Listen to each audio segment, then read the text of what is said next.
On this episode, we're going to be talking to the big idea girl about how to take big dreams and turn them into reality.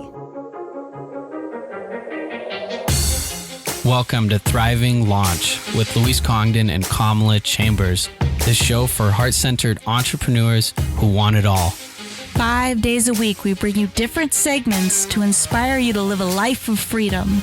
We interview the leading experts in the field of business, health, and love. Be sure to check out Training Tuesdays, where we give you a clear action plan to grow your own business. Maybe you can relate to this. When I was a full-time coach, keep repeating the same things to people over and over and over again, and it got to be kind of draining, and I wasn't really enjoying what I was doing anymore. So what I decided to do was record the things that I had to tell clients over and over and over again, and then I packaged those recordings together and sold them as an online course. If you're interested in creating and selling your own online course, head over to thrivinglaunch.com, and I have a free training for you on how to create and make passive income through your own online course. Welcome to the show, Jodi Ardito. Are you ready to launch? I am ready. Right. Well, you are known as the big idea girl, and I'd love to hear, how do you go from taking these big ideas that we all have these big dreams and missions that live in our hearts. How do we go from that to actually making them happen? Well, Kamala, that is obviously a really amazing question. And for me, for years, it was like the unicorn thing, whatever the unicorn thing is. Anyway, but it was like this unattainable thing. And I would go and I would bounce from I could come up with ideas just on a whim. Multiple ideas a day. So for me, it was like the ideas would come flooding. And then just as soon as I would start working on them, a new idea would come in and I go, well, this idea is even better. And it was like, idea after idea gets just kind of pushed to the back burner, and, this new focus comes into play, and then it's like this cycle. And I think that this is not just a me problem. I think that it's a problem with a lot of I'm going to call it like the CEO mindset entrepreneur, which the mindset of the entrepreneur that is the idea creator. And so I think that a big part of the solution that I've found is kind of interesting and new for me, but it was in team building. So it's in finding people that you can align yourself with, position yourself with in business that have a different skill set, a different gift, I call it superpower. And then you work together on these projects. So you can either partner with people or you can hire people. But either way, it really is, my success has been in kind of collaborating and partnering with other people who have different superpowers. I absolutely agree with you. That's what the real magic is, and making them happen, because we can't do it all, even though we might think we're able to. And, I remember standing on the beach with you on the Oregon coast, maybe a year and a half ago or something like that. And you told me that you had this book filled with big ideas that you had. And I was kind of blown away that you could have like so much content that I know that any one of those ideas could have built an empire, right? You could have built an empire around those ideas, but how do you know what is going to be the best idea? How are you going to know what is the thing to move forward with? I'm so glad you asked that. I like right now, this is what blows my mind is that, I come on some of these podcast interviews and I'm like, oh, what questions are they going to ask? And sometimes, people send me questions in advance. So I didn't really know how this interview was going to go. And I love that. And I love that question just organically happened, because Kamala, this is so critical. And I feel like I should have known this years ago, even long before you and I were in Seaside, Oregon. That's where it was. And I feel like I should have known this simply because of all of the, the guru power network that I've been influenced by since I started my online journey. And so that, in my opinion, the answer is really that it doesn't matter what you do. It doesn't, like, I could probably take that notebook and turn every single one of those into a business. But I think what really holds people up is trying to decide which one to do instead of self-branding first. So do something. Like, it doesn't matter what it is. Like, I could have picked any one of those things, but the reality is that self-branding my name, when I brand my name, I can do any one of those businesses and just duplicate. But really, for me, like, self-branding, if you look at everybody, like, if I just look at my network, I'm like, where did everybody else begin? And almost everybody I can point my finger to self-branded first. So one of the things that I've been working with my people, I have a group on Facebook, by the way. And so in that group, a lot of these entrepreneurs are like, some of them are in MLM, some of them are solo, freelance copywriters and whatever.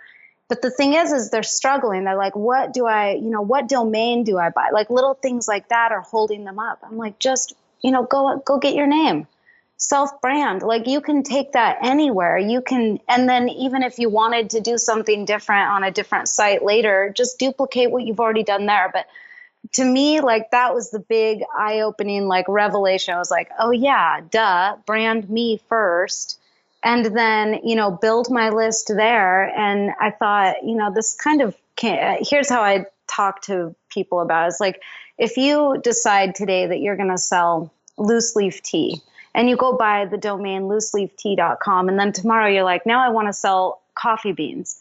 Well, no, that's like a whole different, but if you brand you can sell whatever you want under your domain. You can have like little subdomains and whatever you want. Like, you can do anything. But the reality is, like, self-branding, in my opinion, is like, even if you don't know what you're going to sell right now, you can still move forward and you can still work on building a list of people. And you can still work on, little other different ideas later down the road. But really, that to me is where it started. And I knew that no matter what, my name, I was always going to be me. So I could just start there and at least finish that. So that's my answer, kind of like a long cut to the short answer. What I really like about what you're saying, and it's something that Don Miguel Ruiz Jr. talked about in a previous episode, is just taking action. Don Miguel Ruiz Jr. is the son of Don Miguel, who wrote the book The Four Agreements, who became New York Times bestseller.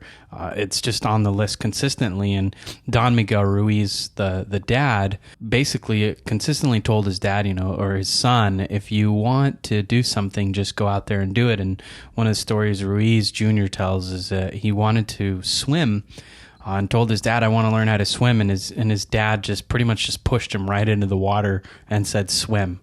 He didn't learn how to swim that day, but he said that his dad made a point, is that you just have to be willing to get out there. And another story that Ruiz Jr. tells is he wanted to be a public speaker and a teacher and speak on stage. And so I think maybe he's learned to be a little bit more careful about telling his dad what he wants, because his dad was on stage in front of maybe like couple hundred people. I don't know how many, but he was on stage, and he said he started speaking and then said, and today's lesson will be taught by my son, Don Miguel Ruiz Jr.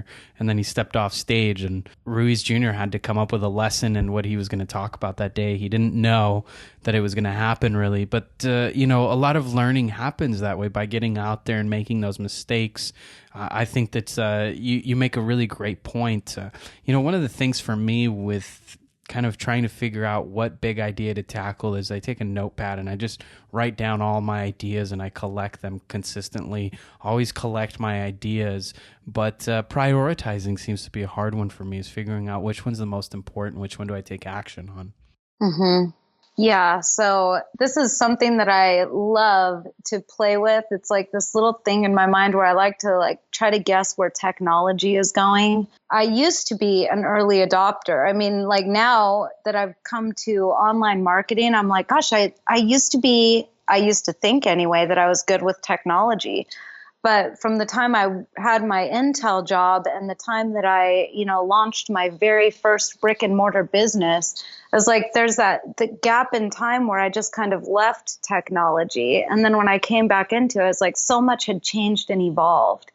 And so now when I think about business, I think about, all of these apps, these app-based businesses that are being launched. And I'm like, where is technology going? That's what I like to do. It's like, I remember when I worked at Intel, the core group of people that I really spent time with, they were working on projects that would be released 5-6 years down the road.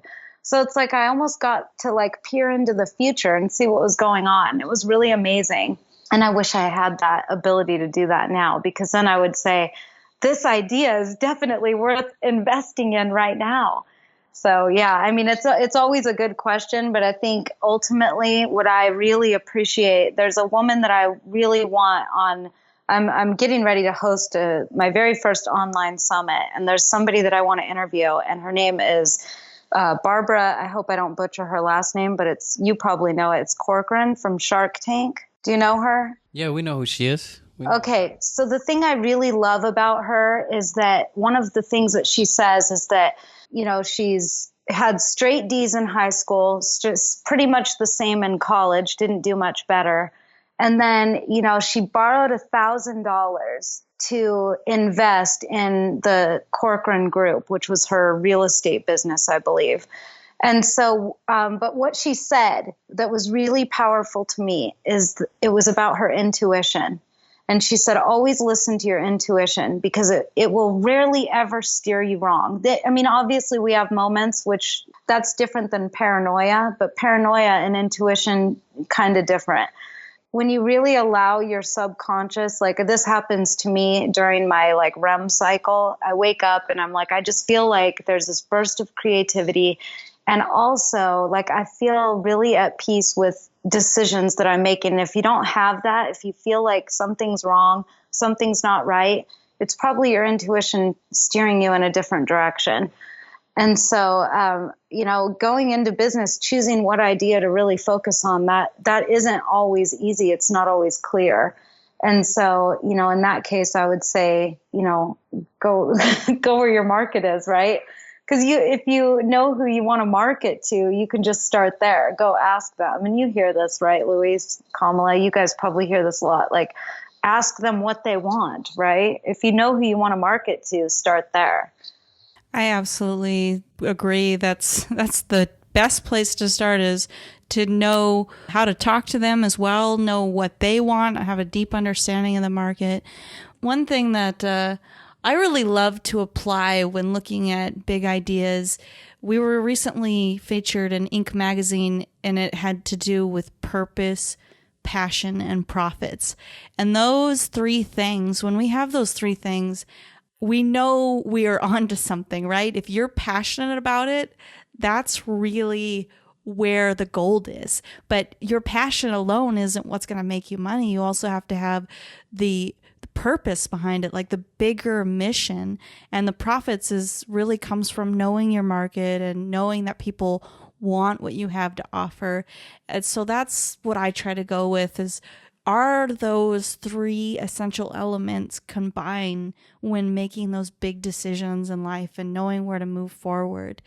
I'd love to hear from you, a very, I call myself painfully practical on the show. I like to hear what are the tips that you would give on a daily basis, things that we can apply in order to really make and take the steps towards making those big dreams come true? Oh, this is so big. This is actually something I feel like this is where I started to make a huge shift in it really starts in your mindset, in the way that you think and the way that so one of the things I believe that you need to really do is get really close to your story and why you want to do what it is that you're going to try to do.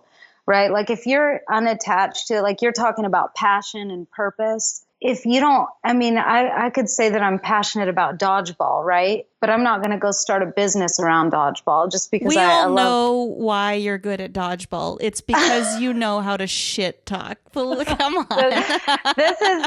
This is true, and this is not going to be disputed. And so I'm not even going to deny that.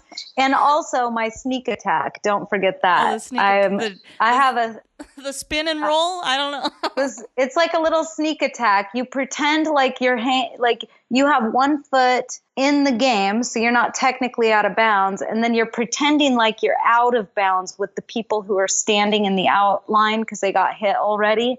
But you have a ball behind your back, and then as soon as like the power thrower comes up and lobs a ball at one of the better throwers, you just bloop, throw the ball right at their toes and they're out. You're really revealing all on this episode. I know. I hope that could we just like share this podcast with dodgeball people. I saw a dodgeball ad yesterday, and I was like, that's totally that's my league that I was on. Anyway, but my point is just because we're passionate about golf or dodgeball or tennis or whatever it is we're passionate, it doesn't mean necessarily that our business is built on that thing we're passionate about, right? Like that's not the point. The point is that whatever we do, we should like wake up every day and like want to jump out of bed and be like, I get to do this. I am like motivated at the core of my being. I am motivated to do this thing and help these people. And here's why. And if you are not attached, if there's some deep, dark crap in your past that you haven't faced, and that's what I had to do. I hired a mindset coach, and this was in August of 2016. And it was not fun. Like I remember at one point, not joking, Luis, Kamala, this really happened. Like after one session, and we hadn't even gotten into anything really like telling or revealing yet, but I literally felt paralyzed for 6 hours, just laid on the floor 6 hours and just let myself like feel that entire conversation. It was crazy. Like if you have stuff that you're not dealing with and you're not facing, that's burying. Unfortunately, like your past you don't have to come at it like a victim. You can come at it from a very powerful place, a powerful, controlled place where you get to change and help other people in the future because of what you went through. And that's really where I found my passion, because I'll tell you, I don't know if I've ever shared this with you, but in my late 20s, I was a single mom working 3 jobs. And here I am, I'm tucking my girls into bed, and I got to put them to sleep, and I got to sneak out the door. I can't afford a babysitter. I have to sneak out the door, double lock it, and pray to God that there isn't like an apartment fire or anything that happens, because I have to go to work at Wells Fargo credit card department to try to make ends meet. And nobody knew that. This is only stuff that I've talked about recently. And what I want to do is my goal, my big mission in life is to help empower single parents, not just moms, because dads have to make tough decisions too, and they have to make a lot of sacrifices. Both parents do. But I never want to see single parents have to make tough decisions that aren't in the best interest of their kids so that they can pay the bills that are in the best interest of their kids. And so for me, that's empowering people to become their own boss, to start a business, and to really be self-sufficient financially so that they can have that time with their family and not look back on their life full of regrets and mistakes. And, obviously 3 jobs was tough too, so I missed out on a lot. So when you come from a place of power with those events and you go, this is what I want to do, this is where I'm gifted at, this is where I'm skilled at, oftentimes that comes from some story in your past that you really have to forgive yourself and like move forward. And I think when you do that, it becomes abundantly clear, and you do have that focus every day you wake up. You're like, yes, life is good because I get to go help all these people who need me. And you're like a superhero. That's really amazing to hear your story, and I can hear how that story really inspires and motivates you to help and make a difference out in the world and serve a particular type of person that you really relate to, as well as the type of person who will resonate with your story. As we wrap up here on Thriving Launch, I'm curious, is there any last thing that you would like to share before we close out today's show? Is it okay if I talk just a second about the don't talk, be pretty? Yeah. Okay, so I have this challenge that I've been putting people through in my group. And so I have a Facebook group, and what I've been doing is just trying to get them all over to my website because that's where the challenge happens. So it's at my name, jodiardito.com. And what I am putting everybody through is a 6-day challenge, which it's the pretty challenge is what it is. So don't talk, be pretty. It really stems from, stop talking about your idea and start taking action. And the don't talk, be pretty is obviously something I was told, early in life, in my dating life. I remember some guy was like, don't talk, be pretty, and he said that to me and it always stuck with me. And I was like, ooh, I kind of like that in business. Stop talking and build a beautiful empire. And so I'm like, I'm going to flip that around. And so I created an acronym out of the pretty, and I have this system for actually taking action in these little micro steps to get your self-branded domain up and start collecting leads and building a list. Because without a list, I really believe you have no business. And so that's really what I'm inspiring people to do. And that's how I'm helping, early kind of budding entrepreneurs enter into the online business place. So yeah, that's really, if anybody listening to this interview right now is like, gosh, I don't know what to do and I don't know how to do it, I would love to help hold your hand through that process. And I have a completely automated 6-day video series that you'll go through first, and then you'll have an opportunity to actually work with me directly. So yeah, it's great. Don't talk, be pretty. We've been here with our dear friend, Jodi Ardito. It's been so great to be talking about how to take these big ideas and make them come true. And I just encourage everyone to go out and take some of these things that you learned today and start applying them. Keep thriving, everyone. You've been listening to the Thriving Launch podcast. For books and resources related to today's episode, make sure to head over to thrivinglaunch.com. We'll see you there.